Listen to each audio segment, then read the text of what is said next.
அதிகமா யூடியூப் சார்பில் இந்த மலர் மாலையை அணிவிக்க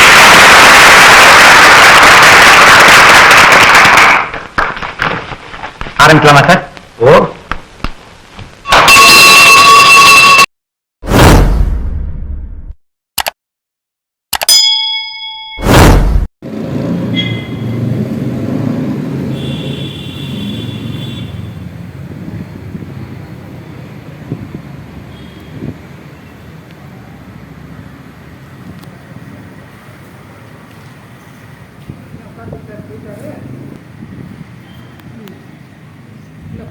உங்கள் அனைவருக்கும் வரவேற்பும் வணக்கமும் வாழ்த்தும் பாராட்டும்.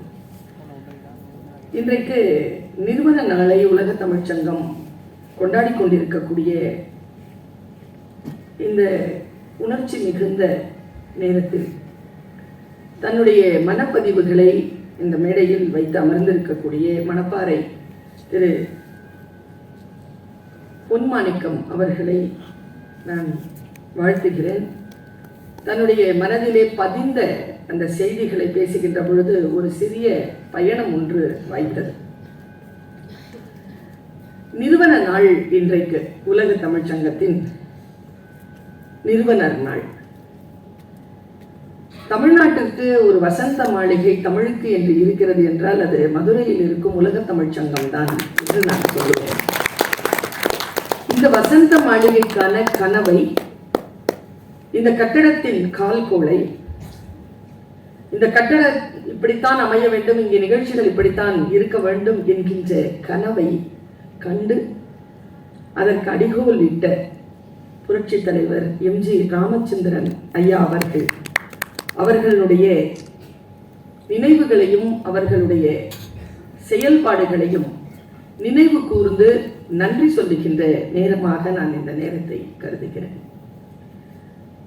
இங்கே வந்திருக்கக்கூடிய இளம் தலைமுறைக்கான செய்தி இது. சான்றோர் பெருமக்களுக்கு தெரியும் இந்த உலக தமிழ்ச் சங்கம் எப்பொழுது தொடங்கப்பட்டது என்ன என்பது. தனிநாயகம் அடிகள் மிக மிக முனைப்போடு உலக தமிழ் மாநாடுகளை நடத்துவதற்கான முனைப்பில் ஈடுபட்ட பொழுது, அப்பொழுது முதலமைச்சராக இருந்து பல அரிய பணிகளை ஆற்றிக் கொண்டிருந்த புரட்சி தலைவர் எம்.ஜி. ராமச்சந்திரன் ஐயா அவர்கள் 1981 உலகத்தமிழ் மாநாட்டை அறிவிக்கிறார். அப்படி உலகத்தமிழ் மாநாடு அறிவிக்கப்பட்ட பொழுது இந்த உலக தமிழ்ச் சங்கத்திற்கான கட்டடத்திற்கான கால்கோளும் அன்றைக்கே நடைபெற்றது. அந்த உலக தமிழ் மாநாட்டிலேயே நடைபெறுகிறது. இந்த வரலாற்று சிறப்புமிக்க ஒரு விஷயம் 1981 முடிஞ்சது. 86 பெரும் முனைப்போடு இந்த கட்டடத்திற்கான பணிகள் தொடங்க பல்வேறு விதமான கால நெருக்கடிகளை கடந்து 2016 இந்த வளாகம் முழுமையாக கட்டி முடிக்கப்படுகிறது. இன்றைக்கு நானும் நீங்களும் உட்கார்ந்து தமிழ் பேசிக் கொண்டிருக்கக்கூடிய இந்த உலக தமிழ்ச் சங்கத்தில் இந்த கட்டடத்திற்கான இந்த செயல்பாடுகளுக்கான முதல் விதை யாருடைய உள்ளத்தில் விழுந்தது என்றால் புரட்சி தலைவர் எம்.ஜி. ராமச்சந்திரன் ஐயா அவர்களுடைய மனதிலே விழுந்தது. அதை செயல்படுத்த வேண்டும். நான் இன்றைய இந்த நிறுவன நாள் நிகழ்ச்சியில் மனமுருகி இந்த செய்தியை நான் பதிவு செய்கிறேன். தமிழனுக்கு எது வேண்டும் என்று கேட்டால் தமிழனுக்கு உரிய மரியாதையும் உரிய அங்கீகாரமும் தான் அவனுக்கு வேண்டும். அந்த இலக்கை நோக்கி பயணிப்பவர்கள் தான் எல்லா தமிழர்களும். 1981 இந்த கால்கோள் விழாவை நடத்திவிட்டாரா? அதற்கான படம் நீங்கள் பார்க்க வேண்டும் என்றால் நீங்கள் உலக தமிழ்ச் சங்கத்தின் உள்ளே நுழைகின்ற பொழுது ஒரு பெரிய பதாகை ஒன்று வைக்கப்பட்டிருக்கும். அந்த பதாகையில் ஐயா அந்த கல்லெடுத்து வைக்கிற அந்த படம் வெளியில் வைக்கப்பட்டிருக்கிறது. இளைஞர்கள் பார்க்கலாம்.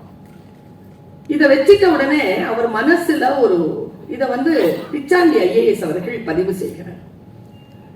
அவருடைய மனசுல இந்த தமிழ் வளர்ச்சி தொடர்பான விஷயங்கள் மனசுல இருந்துகிட்டே இருக்கு. 1984 இதுல அவர் தமிழ் வளர்ச்சி துறை அப்படின்னு ஒரு துறையை தலைமைச் செயலகத்தில் உருவாக்குகிறார். இப்ப நாம பணியாற்றி கொண்டிருக்கக்கூடிய இந்த உலக தமிழ்ச்சங்கம் தமிழ் வளர்ச்சித்துறைக்கு கீழே வருகிறது. அந்த தமிழ் வளர்ச்சித்துறையை 1984ஆம் ஆண்டு தலைமைச் செயலகத்தில் ஒரு துறையாக அவர் புரட்சித் தலைவர் எம்.ஜி. ராமச்சந்திரன் அவர்கள் நிறுவுகிறார். இதுல நான் எங்க அவரை பாராட்டுறேன்னு சொன்னா, இப்பொழுது பொன்மாணிக்கம் சார் பேசுற அந்த பேச்சிலிருந்து எடுத்து பார்த்தீங்கன்னா, சாதாரண எல்லாருமே எடுத்து பார்த்தோம்னா அவர் ஒரு கொடையாளர், கொடை வள்ளல், இருப்பதை அள்ளி கொடுப்பவர், இப்படித்தான் அவருடைய இமேஜ் இருக்கு. ஆனா ஒரு மிகச்சிறந்த நிர்வாகியாக தமிழ்நாட்டின் வளர்ச்சிக்கு, தமிழின் வளர்ச்சிக்கு அவர் பாடுபட்டிருக்கிறார் என்பதற்கான ஒரு அமைப்பு தான் இப்பொழுது நான் உங்களுக்கு சொல்லிக் கொண்டிருக்கக்கூடிய இந்த காட்சி. தமிழ் வளர்ச்சி துறையை அவர் ஏற்படுத்திட்டாரா? அதுக்கு ஒரு செயலாளரை நிர்ணயிக்கணும்.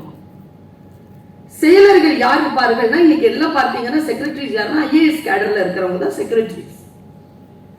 அவர் என்ன பண்றார், இன்றைக்கு தமிழ் வளர்ச்சி இயக்ககத்தினுடைய இயக்குநராக இருக்கக்கூடிய அருள் ஐயா அவர்களுடைய தகப்பனார் அவை நடராஜன் அவர்கள் என்ன பண்றார், அழைச்சி, அவர் தமிழ் படித்தவர், தமிழிலே முனைவர் பட்டம் பெற்றவர், மிகப்பெரிய தமிழறிஞர் என்பதற்காக அவரை அழைத்து அவரை தமிழ் வளர்ச்சி துறையின் செயலாளராக பதவி நியமனம் கொடுக்கிறார்.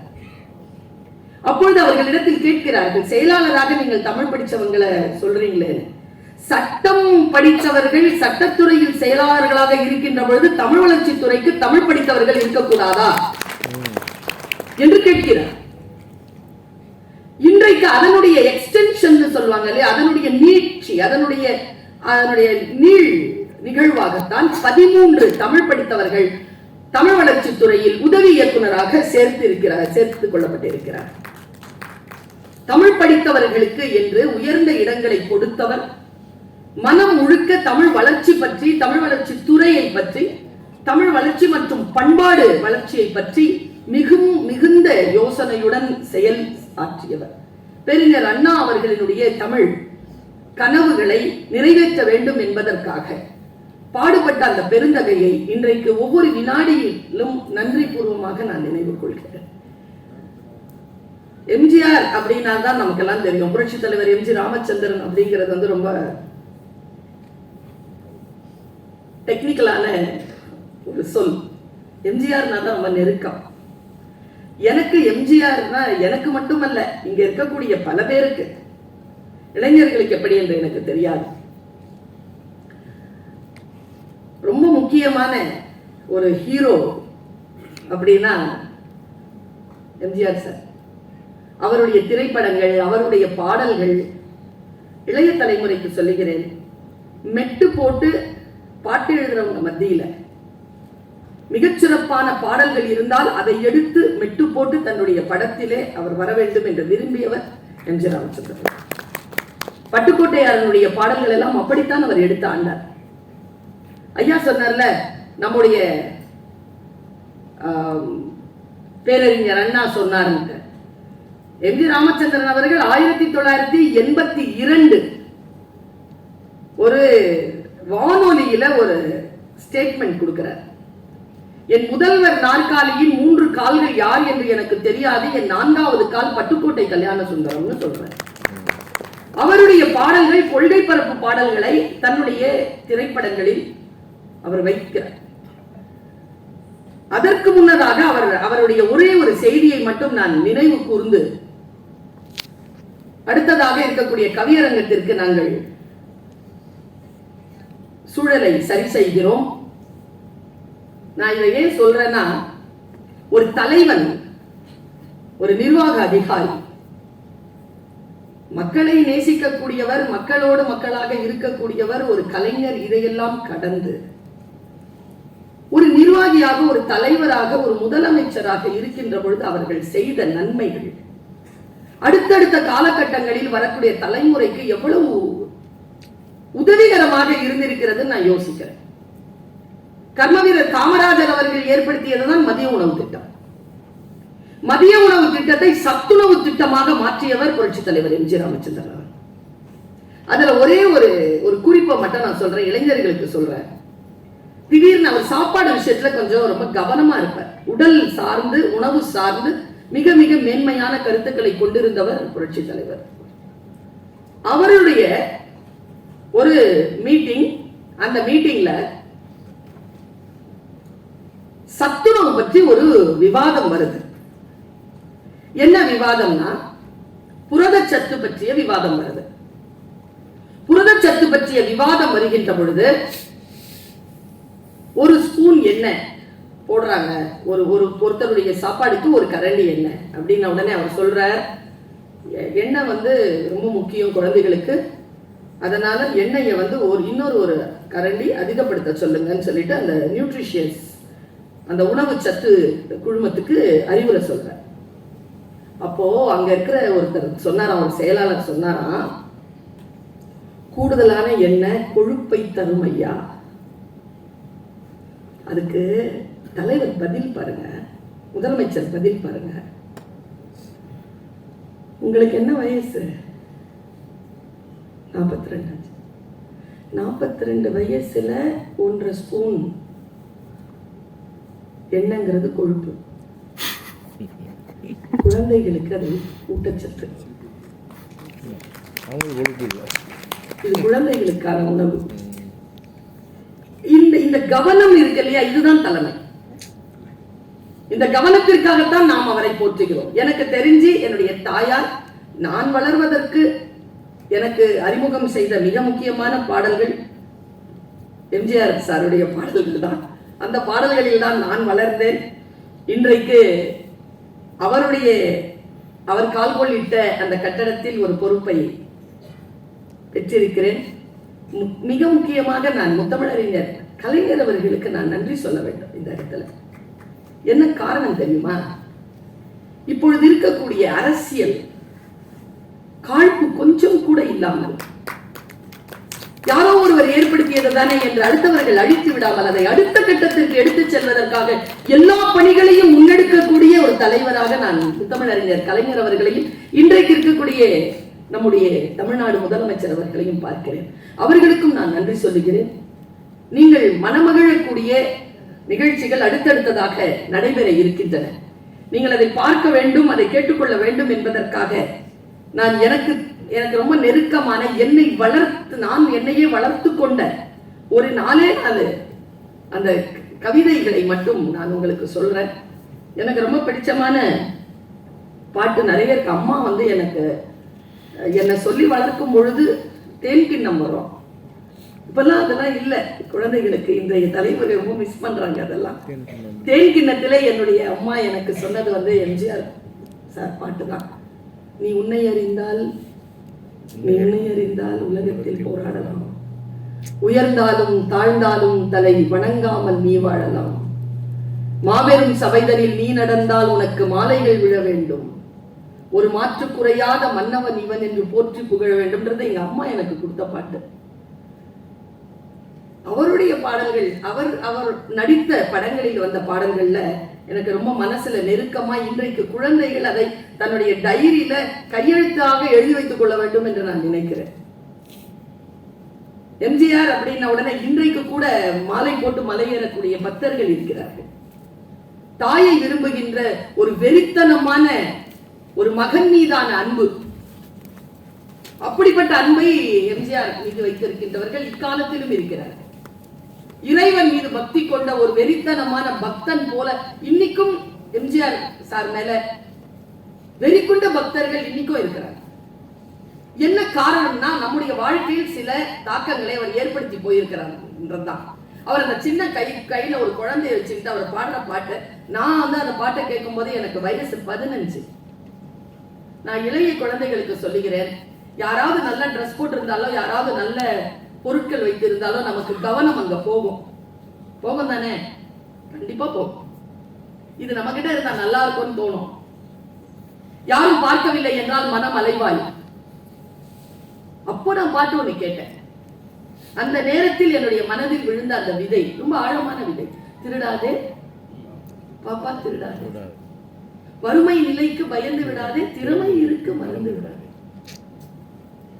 இப்படி சொல்ற ஒரு கதாநாயகன் இன்றைக்கு வன்முறைகளையும் அறியாமையையும் வளர்த்துக் கொள்ளுகின்ற நிலையில் இருந்து விடுபட்டு எம்ஜிஆர் போன்ற கதாநாயகர்கள் குழந்தைகளினுடைய வாழ்க்கை நலமாக இருக்க வேண்டும் என்பதற்காக தேர்ந்தெடுத்த பாடல்களையும் உரையாடல்களையும் திரைப்படத்தில் வைத்தவர்கள். நீங்க எல்லாருமே டைரியில எழுதி வச்சிருக்கணும்னு சொன்ன ஒரு பாட்டு. அதுக்கு முன்னால அந்த பையனை நீங்க கொஞ்சம் எழுப்பணும். நீ டைரியில இன்னைக்கு எழுதி வச்சிருக்க வேண்டிய பாட்டு தூங்காதே தம்பி தூங்காதே, சோம்பேறி என்ற பெயர் வாங்க. எப்படி அந்த வரிகள் பாருங்க, பட்டுக்கோட்டையாருடைய வரிகள். நீ தாங்கிய உடையும் ஆயுதமும் பல சரித்திர கதை சொல்லும் சிறை கதவும், சக்தி இருந்தால் உன்னை கண்டு சிரிக்கும் சத்திரம்தான் உனக்கு இடம் கொடுக்கும். தூங்காத, விழித்து. நல்ல பொழுதையெல்லாம் தூங்கி கெடுத்தவர்கள் நாட்டை கெடுத்ததுடன் தானும் கெட்டார். சிலர் அல்லும் பகலும் தெரு கல்லாய் இருந்துவிட்டு அதிர்ஷ்டம் இல்லை என்று அலட்டிக் கொண்டார். விழித்துக் கொண்டோரெல்லாம் பிழைத்துக் கொண்டார். இவ்வளவுதான். விழித்துக் கொண்டோரெல்லாம் பிழைத்துக் கொண்டார். முன்போல் குரட்டை விட்டோரெல்லாம் கோட்டை விட்டார். ஓர் படைதனில் தூங்கியவன் வெற்றி இழந்தான். உயர் பள்ளியில் தூங்கியவன் கல்வி இழந்தான்.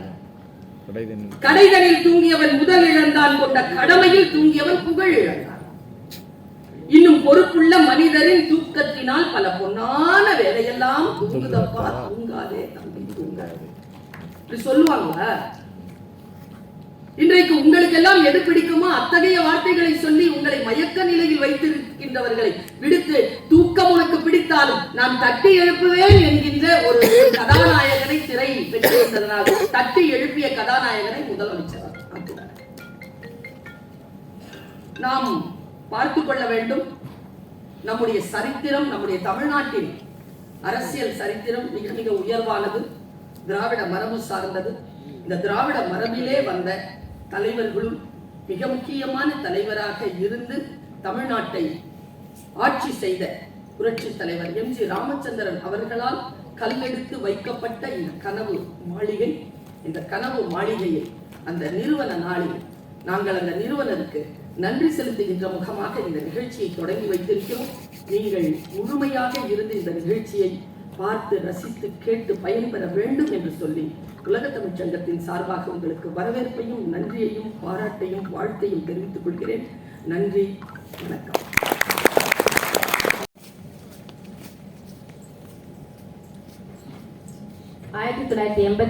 ஆண்டில் நடைபெற்ற 5ஆம் உலக தமிழ் மாநாட்டில் உலக தமிழ்ச் சங்கத்தினை தோற்றுவிக்கலாம் என்று அறிவிக்க செய்து தனது திருக்கரங்களாலேயே 1986ஆம் ஆண்டு தொடங்கி வைத்த பெருமைக்குரியவர் மாண்புமிகு முன்னாள் முதலமைச்சர் எம்.ஜி. ராமச்சந்திரன் ஐயா அவர்கள்.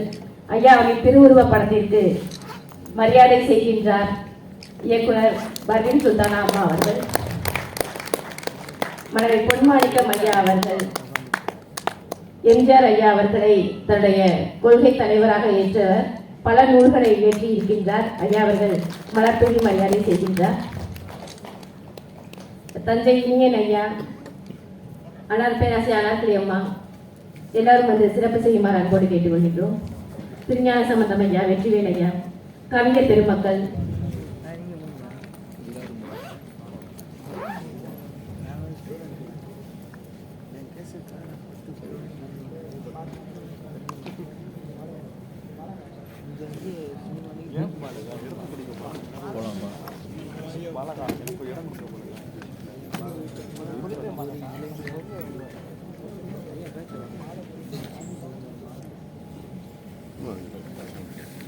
பேராசிரியர் பெருமக்கள், தமிழ் அறிஞர்கள் மலர்தூவி மரியாதை செய்யலாம்.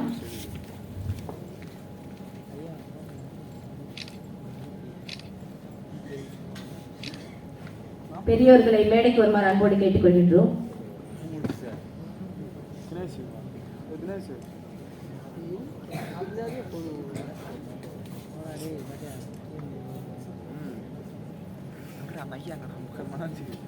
பக்கத்துல ஐயா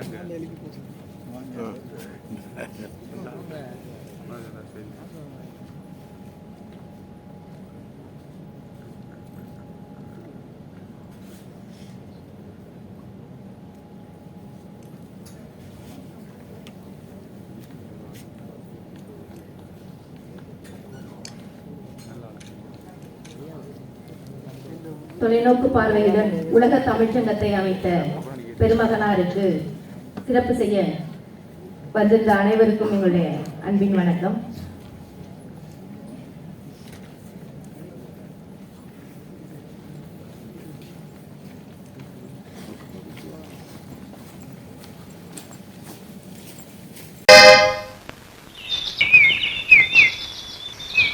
இப்படியே எவ்வளவு நேரம் பார்த்தாலும் சலிப்பே தட்டாது. ஆஹா, ஆயுள் பூராவும் பார்த்துக்கிட்டே இருக்கலாம் தோணும். பார்த்துக்கிட்டே இருந்தா மட்டும் பலன் கிடைச்சிடுமா? அப்படின்னா என்ன செய்தா கிடைக்கும்?